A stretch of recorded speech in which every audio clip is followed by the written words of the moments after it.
4 декабрь Башкорт теле көне. Башкорт теле халкыбызның тәрән акылын, фәһемле тарихын, йолаларын бергә туплап, безнең көндәргә алып килгән. Башкорт теле ата-бабаларыбызның безгә калдырган аманаты ла, газиз бүләге лә ул. Ошо аманатты киләсәк буынга иткерү безнең изге бурысыбыз.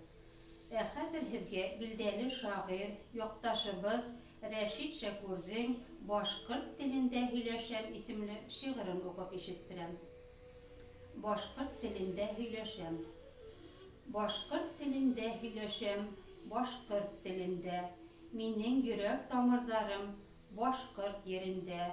Өмөттәрем, хыялдарым, йөрәк тибешем.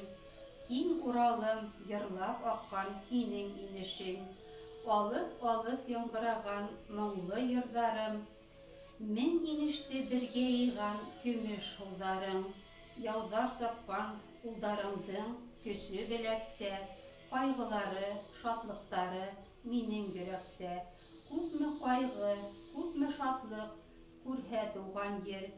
Ер күргәнде, ил күргәнде һаҡлай туған тел.